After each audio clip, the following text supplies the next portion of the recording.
Hello student, welcome to YouTube study. आज की इस वीडियो में बात करेंगे यूपी बोर्ड कक्षा 10 के बच्चों का हिंदी। जितने भी बच्चे बोर्ड एग्जाम 2022 में पेपर देने वाले हैं, अगर हिंदी में 70 में 70 तैयारी करना चाहते हैं तो आज की इस वीडियो को पूरा देख लीजिए। गारंटी देता हूं एक एक चीज आपको समझ में आएगी और कैसे तैयारी करना है ये भी चीजें समझ में आ जाएगी। तो आप देख सकते हैं ये जो क्वेश्चन बैंक है राजीव क्वेश्चन बैंक और हिंदी कक्षा 10 के। आप चलेंगे पीछे मॉडल पेपर की तरफ तो हम आपको दिखाएंगे मॉडल पेपर जो दिया जाता है। यहाँ पे देख सकते हैं बोर्ड एग्जाम 2022 के लिए इसको कैसे करना। और इस बार अगर ये मॉडल पेपर तैयार कर लेते हैं तो आपको 100% कहता हूं कि इसमें से ज्यादा क्वेश्चन फंसेगा। तो कैसे करना है इस वीडियो को पूरे एंड तक देखते रहिए। सबसे पहले मैं आपको मॉडल पेपर यहाँ पर दिखा देता हूं और एक एक क्वेश्चन को बारीकी समझाएंगे और कुछ क्वेश्चन को इसमें आंसर भी बताएंगे। तो वीडियो को पूरा देखिए। इससे पहले देखिए व्हाट्सएप ग्रुप का लिंक बनाया हूं कक्षा 10 के बच्चों का। कोई भी डाउट होता है तो वहां पे डिस्क्रिप्शन में जाइए, व्हाट्सएप ग्रुप का लिंक है कक्षा 10 का, वहां पे ज्वाइन हो जाइए और वहीं पे कोई भी डाउट हो तो पूछ सकते हैं। और टेलीग्राम का लिंक मिलेगा, वहां पर भी जाकर के आप जोड़ सकते हैं। वहां पर फ्री में मतलब पीडीएफ, हैंड रिटेन नोट सब कुछ अवेलेबल हो जाएगा। तो चलिए स्टार्ट करते हैं बिना देरी के। तो आप देख सकते हैं यहाँ पर फर्स्ट नंबर सबसे पहले बोर्ड परीक्षा 2022 और यहाँ पे मॉडल पेपर है हिंदी कक्षा 10 के बच्चों के लिए। आपको एक एक चीज समझना है, ठीक है। देखिए यहाँ पर समय जो दिया जाएगा पेपर में सेम वही रहेगा जो मॉडल पेपर में दिया गया है और ऐसा ही आपका भी पेपर आएगा। ये नहीं समझिए कि मॉडल पेपर है तो कुछ अलग है, ऐसा ही पेपर आएगा। तो अच्छे से तैयार कर लीजिए।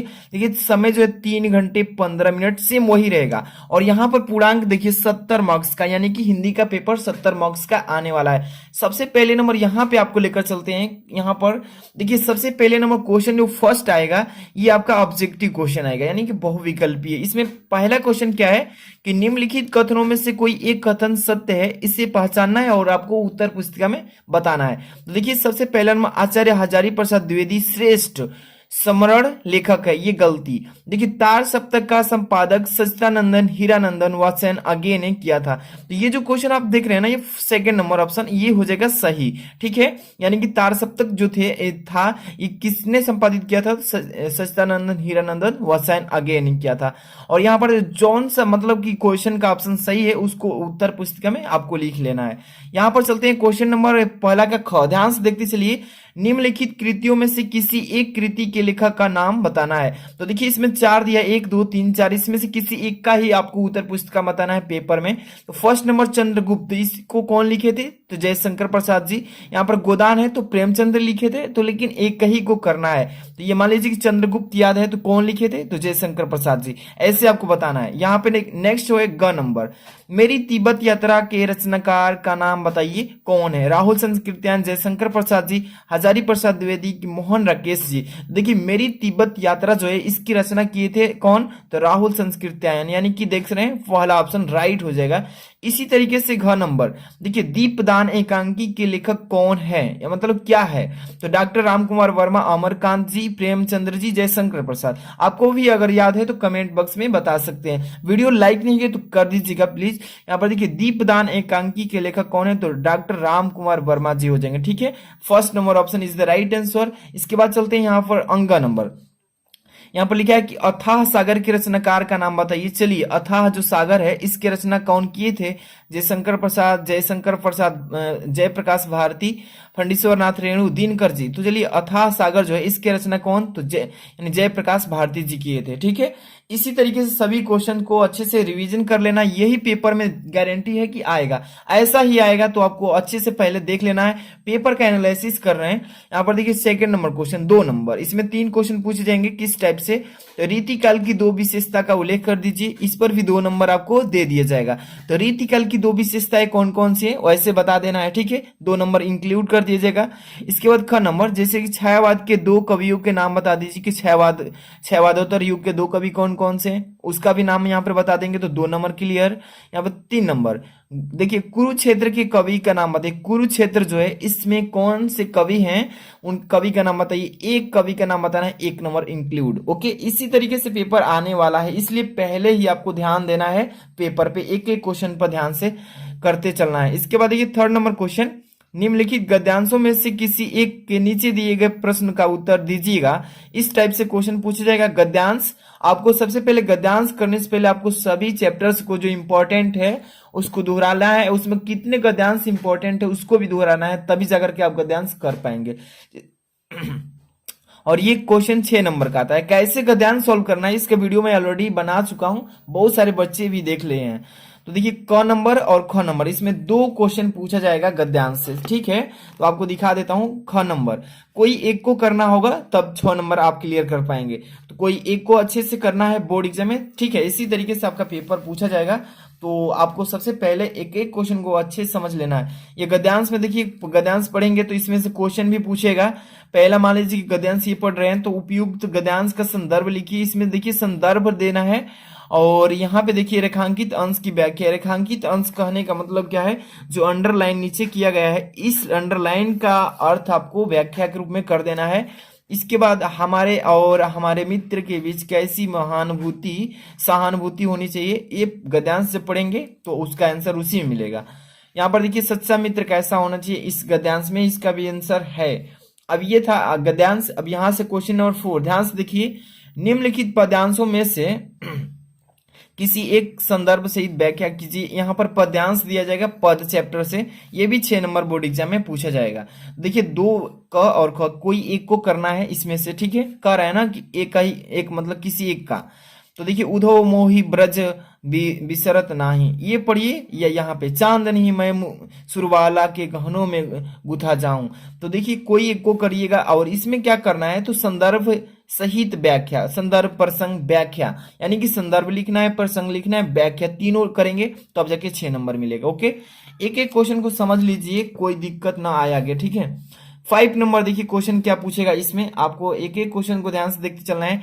निम्नलिखित लेखकों में से किसी एक लेखक का जीवन परिचय दीजिए और उनकी रचना को लिखिए। ये 3 नंबर का पेपर में आने वाला है। तो देखिए आचार्य रामचंद्र शुक्ल जी, जयशंकर प्रसाद, डॉक्टर राजेंद्र प्रसाद। तो देखिए इसमें से काफी इंपॉर्टेंट 2 ऊपर दिख रहा है, जयशंकर प्रसाद, आचार्य रामचंद्र शुक्ल, दोनों को याद कर लीजिए। जीवन परिचय के साथ में हाँ आपको रचना भी लिखना है उनकी, नहीं लिखेंगे तो 1 नंबर कट जाएगा। देख रहे हैं ना, 2 नंबर आपका है जीवन परिचय पे, 1 नंबर है रचना पे। तो ये आपका था लेखक का जीवन परिचय। नीचे ख नंबर भी करना है, इसमें ध्यान देना है कि निम्नलिखित कवियों में से किसी एक कवि का जीवन परिचय दीजिए और उनकी रचना भी लिखिए। सेम वैसा है, लेकिन ये कवि है और ये ऊपर वाला लेखक। यहाँ पर भी 3 नंबर इंक्लूड किया जाएगा। यहाँ पर देखिए तुलसीदास, यहाँ पर राम नरेश त्रिपाठी, यहाँ पे श्याम सुंदर क्या लिखा है, श्याम नारायण पांडे, यहाँ पर बिहारी लाल, ठीक है। तो इसमें से काफी इंपॉर्टेंट है आपका तुलसीदास जी का और श्याम नारायण पांडे या बिहारी लाल, जो नीचे है और ऊपर है, ये इसको अच्छे से तैयार कर लीजिए। जीवन परिचय ये आपके हैं कवि, इसमें भी आपकी रचना लिखना है, अगर नहीं लिखते हैं तो 1 नंबर कट जाएगा। तो इसलिए आपको ध्यान से देखते रहना क्या क्या करना है इसमें।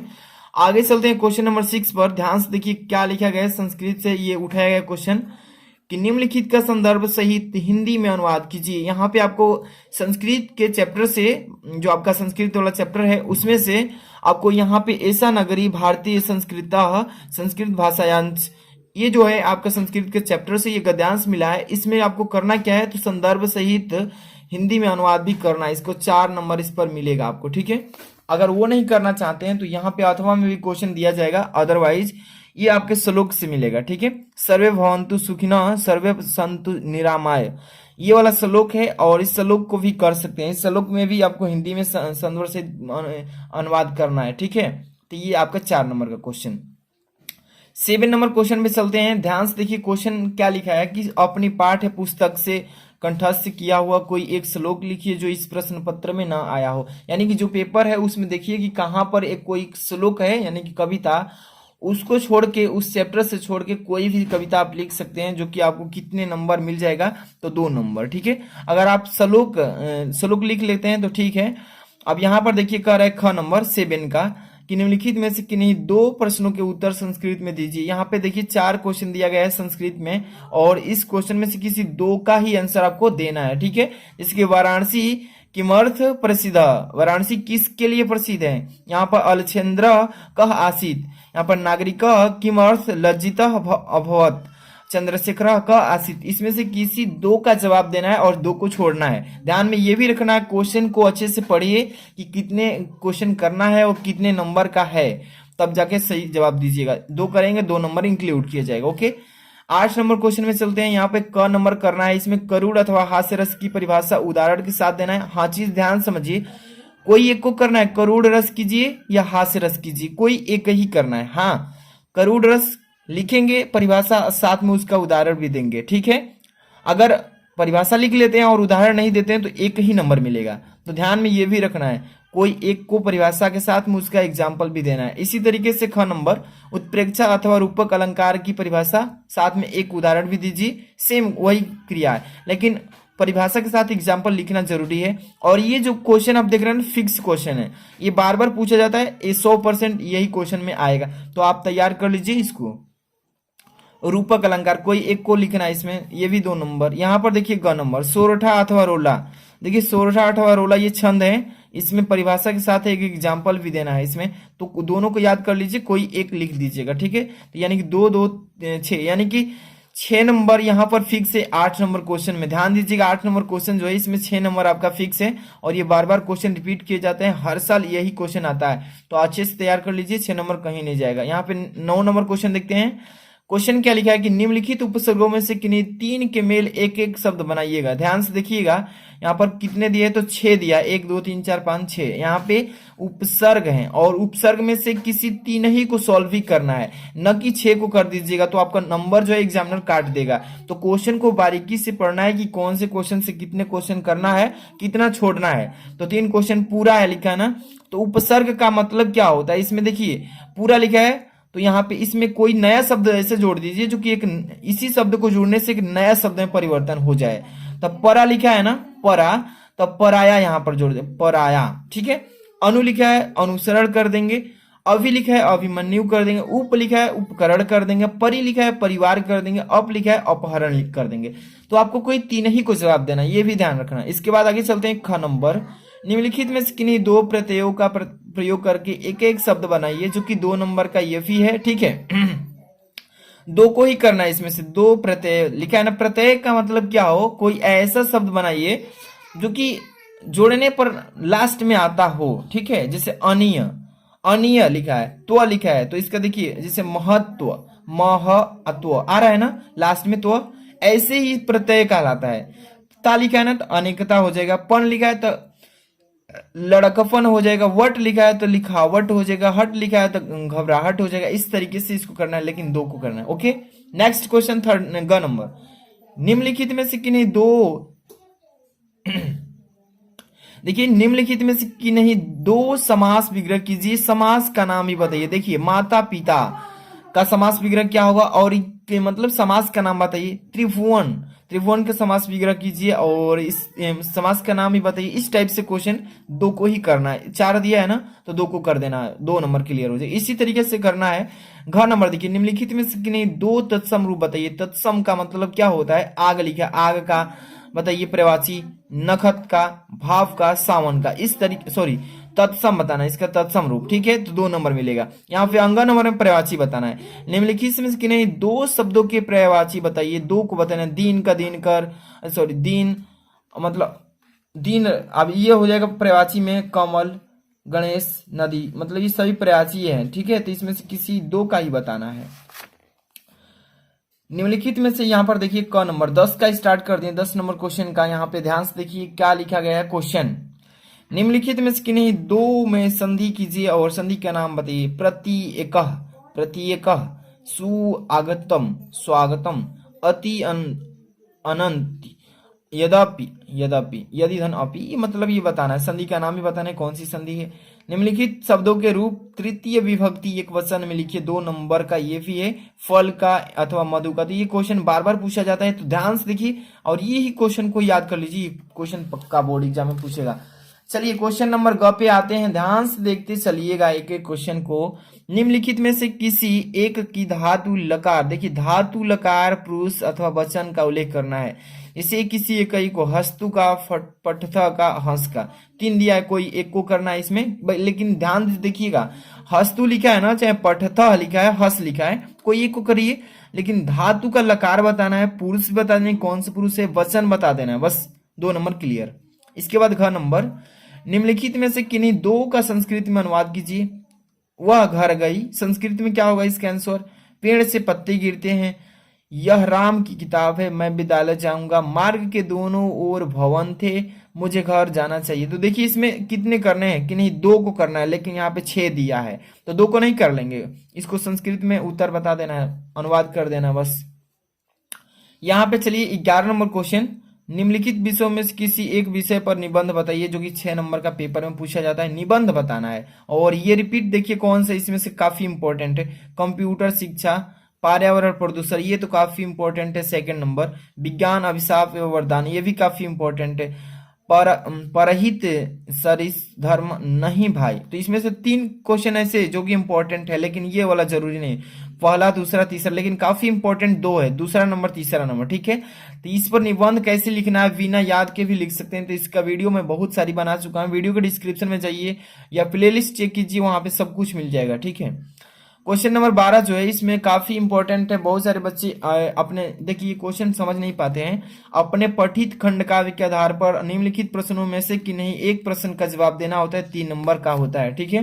तो ये देखिए, ज्योति जवाहर की कथा वस्तु संक्षेप में लिखिए, या अथवा में ज्योति जवाहर खंड काव्य के नायक जवाहरलाल नेहरू का चरित्र चित्रण कीजिए। तो ये क्वेश्चन जो देख रहे हैं ना, ये अपने जिला वाइज जाता है, हर एक जिला में हर एक चैप्टर का अलग अलग है, तो आप किस जिले से हैं उसके अकॉर्डिंग मैं कमेंट बॉक्स में बता देंगे रिप्लाई के रूप में, तो आप कमेंट कीजिए किस जिले से हैं, उसके अकॉर्डिंग ये क्वेश्चन को सोल्यूशन कराएंगे, ठीक है। तो कमेंट बॉक्स में बता दीजिए किस जिले से हैं, और इस अगर मॉडल पेपर का पूरा सोल्यूशन चाहिए तो कमेंट बॉक्स में जाइए, कमेंट कीजिए और इस वीडियो को शेयर कीजिए ज्यादा से ज्यादा, और चैनल पर सब्सक्राइब कीजिए। मिलते हैं नेक्स्ट वीडियो में, थैंक्स फॉर वॉचिंग।